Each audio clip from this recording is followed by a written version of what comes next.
So இன்னைக்கு நம்ம சேனல்ல எத பத்தி பார்க்க போறோம்னா, ஃபைனலா நம்ம தலைவரோட கூலி படத்த ரிலீஸ் பண்ணிட்டாங்க. ஸோ இந்த கூலி படத்துல நம்ம லோக்கி அண்ணா ஒரு சில கெட்ட விஷயங்களும் பண்ணியிருக்காரு, ஒரு சில நல்ல விஷயங்களும் பண்ணியிருக்காரு. அது எல்லாம் என்ன ஏதுன்றத இந்த வீடியோல சொல்றேங்க. ஆனா அதுக்கு முன்னாடி நம்ம சேனல்ல யார் யாரெல்லாம் ஃபர்ஸ்ட் டைம் பார்க்குறாங்களோ அவங்களுக்கு ஒரு இன்ட்ரோ கொடுத்துருவோமா? ஹாய், ஹலோ, வணக்கம் and welcome to all in the cinematic world. புதுசா நம்ம சேனலை பார்க்குறீங்கன்னா லைக் அண்ட் சப்ஸ்கிரைப் பண்ணி சேனலை சப்போர்ட் பண்ணுங்க. இப்போ வாங்க வீடியோக்குள்ள போகலாம். இந்த கூலி படத்தில் இருக்க பாசிட்டிவ் அண்ட் நெகட்டிவ்ஸாக உங்களுக்கு ஒன் பை ஒன்னாக சொல்லிக்கிட்டே வராங்க. இந்த படத்தோட ஸ்டோரியை ஒரு ஷார்ட்டாக ஒன்லைனரில் உங்களுக்கு சொல்கிறேங்க. இந்த படத்தோட ஸ்டார்டிங்கில் சத்யராஜ் இறந்து போகிற மாதிரி காட்டுறாங்க. சத்யராஜ் இறந்து போயிட்டாருன்னு அவரோட நண்பனான நம்ம தலைவருக்கு தெரிய வருது. அதுக்கப்புறமா தலைவர் அவரோட நண்பனை கடைசியாக பார்க்க போகணும்னு அவரோட வீட்டுக்கு போகிறாரு. அந்த நேரத்தில் நம்ம தலைவருக்கு தன்னுடைய நண்பன் இயற்கையாக சாகலை, யாரோ பிளான் பண்ணி தான் சாகடிச்சிருக்காங்க அப்படின்றது தெரிய வருது. அதுக்கப்புறமா நம்ம தலைவர் அவரோட ஃப்ரெண்டை யார் கொண்டு இருக்காங்கன்னு சொல்லிட்டு ஒன்று ஒன்றா இன்வெஸ்டிகேட் பண்ணி கண்டுபிடிப்பாருங்க. அண்ட் இதுக்கு நடுவில் என்னென்ன ட்விஸ்ட் அண்ட் டர்ன்ஸ் எல்லாம் இருக்க போகுதுன்றது தான் இந்த கூலி படத்தோட மொத்த கதையே. இந்த கூலி படத்தோட ஸ்டோரியை ஓரளவுக்கு ப்ரிடிக்ட் பண்ணி நம்ம சேனல்ல கூலி ட்ரெய்லர் பிரேக் டவுன் வீடியோல சொல்லியிருந்தாங்க. அந்த வீடியோல நான் என்ன சொல்லியிருந்தேன்னா, சத்யராஜ் வந்து வில்லன் கேங் கூட ஏதோ ஒரு எக்ஸ்பெரிமெண்டல் வேலையை செய்யறாரு. அதுக்கப்புறமா சத்யராஜுக்கு வில்லன் கேங்கால பிரச்சனை வருது. நம்ம தலைவர் அந்த பிரச்சனையெல்லாம் சரிப்படுத்துற மாதிரி காட்டப்படலாம் அப்படின்ட்டு சொல்லியிருந்தேன். அதே மாதிரி தான் இந்த படத்தோட ஸ்டோரியுமே டிராவல் ஆகிற மாதிரி காட்டியிருக்காங்க. இந்த படத்துல நடிச்சிருக்க ஆக்டர்ஸ்லாம் அவங்களோட கேரக்டர்ல எப்படி நடிச்சிருக்காங்கன்னா ஓகேங்க, அவங்களுக்கு கொடுத்த கேரக்டர் நீட்டாவே நடிச்சிருக்காங்க. அதுலயும் முக்கியமா இந்த படத்தோட ஹீரோவான நம்ம தலைவர் சூப்பர் ஸ்டார் ரஜினிகாந்தோட ஆக்டிங்லாம் சும்மா பிச்சு உதறிட்டாரு. தேவான்ற அந்த கேரக்டருக்கு என்ன தேவையோ அதை சூப்பராகவே நடிச்சிருந்தாருங்க. எந்த இடத்துல சிரிக்கணும், எந்த இடத்துல அழுகணும்ன்ற எக்ஸ்பிரஷனை சும்மா வேற லெவலா இந்த படத்துல பெர்ஃபார்ம் பண்ணி இருக்காரு. இந்த கூலி படத்துல இருக்க ஒரு சீனை பார்த்து நான் ஆச்சரியப்பட்டேங்க. என்னன்னா சிக்கிடு வைப் சாங்ல இந்த சீன் இருக்கும் அப்படின்றத ட்ரெய்லர்ல காட்டி இருப்பாங்க. ஆனா இந்த சீனை படத்துல பார்க்கும்போது எப்படிடா இந்த வயசுலயும் இந்த மாதிரி ஒரு ஸ்டெப்பை போட்டு டான்ஸ் ஆடுறாருன்னு நான் ஷாக் ஆயிட்டாங்க. அண்ட் அது மட்டும் இல்லாம இந்த படத்துல ஒரு 3 நிமிஷம் சிங்கிள் ஷாட் சீன் இருக்குங்க. அந்த சீன்ல நம்ம தலைவர் எந்த இடத்துலயும் டைலாக்கை மிஸ் பண்ணாம, திக்கி பேசாம, ஏன் கண்ணு கூட சிமிட்டாம சூப்பராகவே அந்த சிங்கிள் ஷாட் சீனை நடிச்சிருக்காரு. சும்மாவா சொல்றாங்க இவர் ஒன் அண்ட் ஒன்லி சூப்பர் ஸ்டார்னு. படத்தோட பிளாஷ்பேக் போர்ஷன்ல நம்ம தலைவரை டிஏஜிங் லுக்ல மாசா காட்டியிருக்காங்க. அண்ட் இந்த டிஏஜிங்ல நம்ம தலைவரோட ஃபேஸை மட்டும் காட்டாம பாடி ஷேப்லயும் நிறைய வேரியேஷன்ஸா காட்டியிருக்காங்க. அந்த பிளாஷ்பேக் போர்ஷன்ல காட்டியிருக்க கலர் டோனா இருக்கட்டும், நம்ம தலைவரோட வாய்ஸ் சேஞ்சிங் வேரியேஷன்ஸா இருக்கட்டும், நம்ம தலைவரோட விண்டேஜ் பாடி லாங்குவேஜா இருக்கட்டும், அதையெல்லாம் லோக்கி அண்ணா தரமா ஹேண்டில் பண்ணியிருக்காருங்க. லியோ படத்துல ஏன்டா பிளாஷ்பேக் போர்ஷனை இப்படி சொதப்பி வச்சிருக்கீங்க அப்படின்ட்டு நிறைய பேர் கேட்டுட்டு இருந்தாங்க.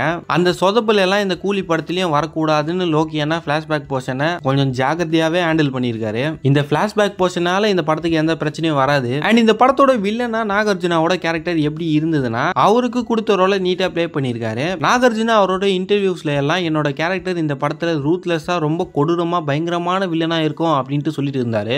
இவரு சொல்றதை வச்சு பார்க்கும்போது நான் என்ன நினைச்சேன்னா, சைமன் கேரக்டரை பார்த்தா பயம் வர அளவுக்கு கொடூரமான கேரக்டரா காட்டுவாங்க போல அப்படின்னு நான் நினைச்சேன். ஆனா சைமன் என்ற கேரக்டரை அவர் சொன்ன மாதிரி படத்துல அந்த அளவுக்கு எல்லாம் கொடூரமா காட்டலைங்க. அண்ட் ஷோபின் நடிச்சிருக்க தயால்ன்ற கேரக்டரை படத்துல நல்லாவே காட்டியிருக்காங்க. ஷோபினை பொறுத்த வரைக்கும் அவருக்கு கொடுத்த கேரக்டரை நல்லாவே ஹேண்டில் பண்ணியிருக்காரு. சைமன் கேரக்டரை விட ஷோபின் நடிச்சிருக்க தயால் கேரக்டர் பெட்டரா இருக்க மாதிரி எனக்கு தோணுச்சு. அப்படின்னா அமீர் கானோட கேரக்டர் எப்படி இருந்தது ப்ரோ, அவர் கேமியோ கொடுத்ததுக்கு எதனா யூஸ் இருக்கா அப்படின்னு நீங்க கேட்டீங்கன்னா எந்த பயனும் இல்ல. பிகாஸ் அமீர் கான் வந்து தலைவரை போட்டு தள்ளுவார்னு பார்த்தா நீ மாஸ் தலைவான்னு புகழ்ந்து பேசிக்கிட்டு இருக்காரு தலைவரை. அண்ட் அதே மாதிரி உபேந்திராவோட கேரக்டருமே கேமியோ அப்பியரன்ஸ் மாதிரி வந்துட்டு போற மாதிரி தான் காட்டியிருக்காங்க. ஜெயிலர் படத்துல சிவராஜ்குமாரோட கேரக்டர் எப்படி இருந்ததோ அதே மாதிரி தான் இந்த கூலி படத்திலயும் உபேந்திராவோட கேரக்டர் நம்ம தலைவருக்கு ஹெல்ப் பண்ற மாதிரி காட்டியிருக்காங்க. பிரீத்தின்ற கேரக்டர்ல நடிச்சிருக்க ஸ்ருதி ஹாசன் இந்த படத்துல சத்யராஜுக்கு பொண்ணா வராங்க. அவங்களோட கேரக்டர் இந்த படம் ஃபுல்லாவே டிராவல் ஆகிற மாதிரி காட்டியிருக்காங்க. சத்யராஜ் என்னதான் 1-2 சீன்ல வந்திருந்தாலும் அவரை வச்சுதான் படமே டிராவல் ஆகுது. நம்ம லோக்கி அண்ணாவோட டைரக்ஷன்ல வந்த படங்கள்ல ஹீரோவுக்கு இம்பார்ட்டன்ஸ் கொடுக்கறதை விட வில்லனுக்கு தான் அதிகமா இம்பார்ட்டன்ஸ் கொடுப்பாரு. வில்லனை எப்படி ஸ்ட்ராங்கா காட்ட முடியும்னு ஃபார் எக்ஸாம்பிளுக்கு மாஸ்டர் படத்திலயும் சரி, விக்ரம் படத்திலயும் சரி வில்லனை தான் ஸ்ட்ராங்கா காட்டியிருப்பாரு. ஆனா இந்த கூலி படத்துல ஹீரோவையும் சரி வில்லனையும் சரி ரெண்டு பேரையும் ஈக்குவலா தான் காட்டியிருக்காரு. இதுக்கான காரணம் என்னன்றத நம்ம சேனல்ல ப்ரீவியஸ் வீடியோ பார்த்திருந்தீங்கன்னா தெரிஞ்சிருக்க வாய்ப்பு இருக்கு. என்னன்னா இந்த படத்துல நிறைய ஸ்டார் காஸ்ட் இருக்கிறதுனால அந்த ஸ்டார்ஸ் எல்லாம் அவங்கவுங்க ஊர்ல பெரிய ஹீரோஸா இருக்காங்க. ஸோ எல்லாருக்குமே ஒரே லெவல் ஸ்கிரீன் பிரசன்டேஷன் இருந்தாதான் எந்த பிரச்சனையும் வராதுன்னு லோக்கி அண்ணா இப்படி ஒரு ஸ்டோரியை ரைட் பண்ணியிருக்காருங்க. ரைட்டிங்னு ஒன்னே தான் ஞாபகம் வருது. நம்ம லோக்கி அண்ணா இந்த படத்தோட கதையை நான் லீனியரா சொல்லியிருக்காரு. அண்ட் நிறைய ட்விஸ்ட் அண்ட் டர்ன்ஸும் வருது. அதெல்லாம் ஓகேங்க. ஆனா படத்தோட ஸ்டோரி லைன் ரொம்ப சுமாரான பிளாட்டா தாங்க இருக்கு. அதை இன்னும் கொஞ்சம் பெட்டரா எழுதியிருக்கலாம் அப்படின்றது என்னோட தாட்டுங்க. அண்ட் அது மட்டும் இல்லாம படத்துல இருக்க கேரக்டர்ஸையும் இன்னும் எலிவேட் பண்ணி காட்டியிருக்கலாம் அப்படின்ற மாதிரி எனக்கு தோணுச்சு. ஏன்னா இந்த படம் எல்சியூல இல்லாததுனால நான் எந்த எக்ஸ்பெக்டேஷனும் இல்லாம படம் நல்லா இருந்தா போகுதுன்னு தான் நினைச்சிட்டு படத்தை போய் பார்த்தேன். இந்த படத்துல ஏஜென்டினா மாதிரி சாயல்ல ஒரு பொல்லாத வில்லன் கேரக்டரை லோக்கி அண்ணா காட்டி இருந்தாரு. எனக்கு அந்த கேரக்டர் ரொம்ப பிடிச்சிருந்தது. அந்த கேரக்டர்ல நடிச்சிருந்தவங்களும் சூப்பராகவே ஆக்ட் பண்ணியிருந்தாங்க. ஆனா நிறைய பேர் லோக்கி அண்ணா அவரோட படத்துல இருக்க எல்லா கேரக்டர்ஸையும் எப்படிலாம் காட்ட போறாருன்னு எக்ஸ்பெக்டேஷன் பண்ணிட்டு இருப்பாங்க.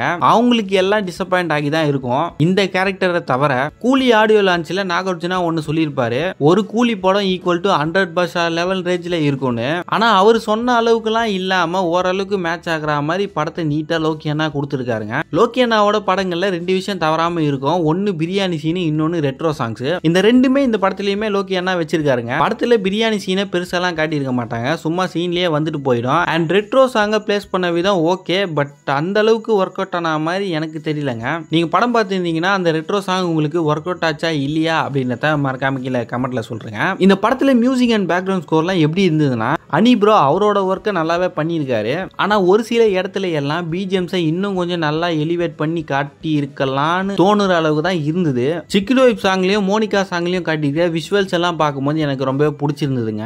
மோனிகா பெல்லிஜில வந்த பூஜா ஹெக்டேவோட டான்ஸ் சும்மா வேற லெவலு. அண்ட் உங்களுக்கு மோனிகாவை பிடிக்கும்னா அந்த லைக்கை கொட்டி விட்டுருங்க. எத்தனை பேருக்கு மோனிகாவை பிடிக்குதுன்றத நானும் தெரிஞ்சுக்கிறேன். மொத்தத்துல இந்த கூலி படம் எனக்கு ரொம்பவே பிடிச்சிருந்ததுங்க. ஒரு நல்ல என்டர்டெய்னரா தான் இருந்தது என்னை பொறுத்த வரைக்கும். ஸோ நீங்க இன்னும் படம் பார்க்கலன்னா எந்த எக்ஸ்பெக்டேஷனும் இல்லாம படத்தை போய் பாருங்க, படம் உங்களுக்கு கண்டிப்பா பிடிக்கும். அண்ட் படம் பார்த்தவங்க இந்த கூலி படம் எப்படி இருக்கு அப்படின்றத மறக்காம கமெண்ட் பண்ணி விட்டுருங்க. அண்ட் இந்த படம் 1000 கோடி அடிக்குமா அப்படின்றதையும் மறக்காம கமெண்ட் பண்ணுங்க. அவ்வளவுதாங்க, இதோட என்னோட வீடியோ முடிச்சுக்கிறேன். அண்ட் இதே மாதிரி நிறைய சினிமேட்டிக் அப்டேட் அண்ட் மூவி ரிவ்யூஸ்க்கு நம்ம சேனலை சப்ஸ்கிரைப் பண்ணிக்கோங்க. அண்ட் அந்த லைக்கையும் கொட்டி விட்டுருங்க. தேங்க்யூ, பாய் பாய்.